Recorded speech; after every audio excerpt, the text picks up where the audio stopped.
नमस्कार, इन खबर में आपका स्वागत है।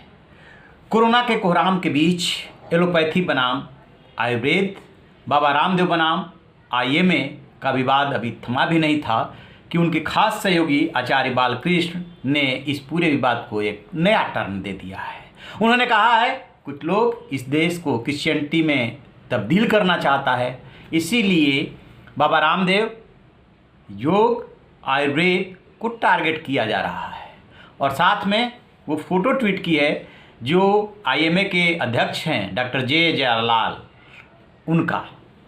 अब इस जो डॉक्टर जयलाल हैं, इनके फ़ोटो का और क्रिश्चियनिटी से क्या ताल्लुक़ है, इसको ज़रा समझिए।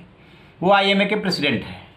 किसी कार्यक्रम में उन्होंने 2-3 महीने पहले ईसा मसीह को लेकर के और ईसाइयत को लेकर के एक बयान दिया था कि सब ठीक हो जाएगा, सब उनकी शरण में आ जाओ।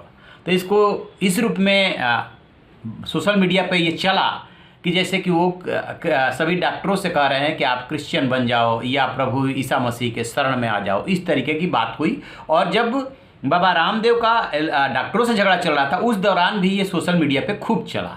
लेकिन बाबा रामदेव ने सीधे सीधे ऐसा कोई सार्वजनिक बयान नहीं दिया जो आईएमए अध्यक्ष के अगेंस्ट जा रहा हो। प्रकारांतर से परोक्ष रूप से वार करते रहे। अब जो है आचार्य बालकृष्ण ने ये ट्वीट किया और उसमें उनकी फ़ोटो लगी हुई है और ये कह रहे हैं कि ईसाइयत में कन्वर्ट करना चाहते हैं।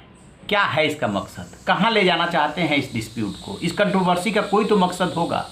देखिए, सीधी सी बात है, पूरे 1 हफ्ते हो गए। 21 तारीख को बाबा का पहला बयान आया था जिसमें एलोपैथिक को उन्होंने स्टूपिड बताया था।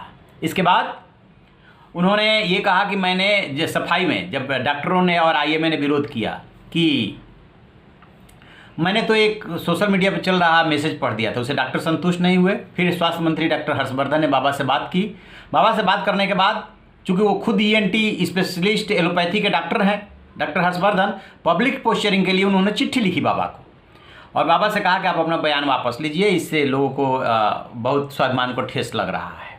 बाबा ने बयान वापस ले लिया, लेकिन उसी दिन एक नया बयान जारी कर दिया। नया बयान क्या जारी कर दिया? योग कराते हुए डॉक्टरों का मखौल उड़ाया टर करके, और ये अपने 1000 डॉक्टरों को नहीं बचा पाए दोनों वैक्सीन लेने के बाद। और फिर कह रहे हैं कि मैं तो डिग्निटी वाला डॉक्टर हूँ, बिना डॉक्टर की डिग्री का डॉक्टरों का डॉक्टर हूँ। ये 2 बयान हुए। फिर इन्होंने 25 सवाल दाग दिए थे। चलिए, सवाल तो दागिए, कोई बात नहीं, उस पर बहस होनी चाहिए। लोकतांत्रिक व्यवस्था में लोकतांत्रिक तरीके से बहस होनी चाहिए। 3, चौथा उनका बयान आया जब आईएमए ये कहने लगा कि इस मामले में एफआईआर दर्ज करके गिरफ्तार किया जाए, तो वो बोल रहे हैं उनका बाप भी मुझे नहीं गिरफ्तार करा सकता। 4 ये बयान बाबा रामदेव के आए और इसके बाद अब मोर्चा संभाला है आचार्य बालकृष्ण ने, जो उनसे एक हाथ और आगे निकले और ये आरोप लगा दिया। अब इस पे सोशल मीडिया में तरह से सोशल मीडिया रिएक्ट करता है अपने हिसाब से। कुछ लोग फेवर में हो गए हैं और कुछ लोग अगेंस्ट हो गए हैं।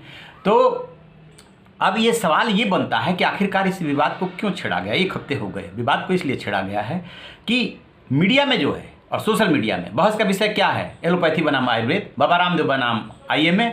असल में जो मुद्दा है कि वैक्सीनेशन नहीं हो पा रहा है, दवाइयों का टोटा है, अस्पताल की अव्यवस्था है, वो असल मुद्दे से ध्यान हट गया है। पहला टारगेट। दूसरा, अगले साल 5 राज्यों में विधानसभा का चुनाव है। फिर उसमें यूपी ऐसा राज्य है जहाँ पे कि बीजेपी आरएसएस का पूरा दांव लगा हुआ है। तो फिर कैसे जीतेंगे? जीतेंगे तो इसलिए नहीं कि पश्चिम बंगाल ने साफ साफ संदेश दे दिया है और कोरोना से पूरी सरकार की इमेज डाउन हुई है, चाहे वो मोदी सरकार हो चाहे योगी सरकार हो। तो ऐसे मुद्दे पे ले आना है जो इमोशनल हो। अब आप सोच रहे होंगे कि आखिरकार एलोपैथी डॉक्टर और अस्पतालों को ही क्यों टारगेट किया जा रहा है? ये उनके बहुत बड़े वोटर्स भी हैं, उनमें से काफ़ी बड़ी संख्या में।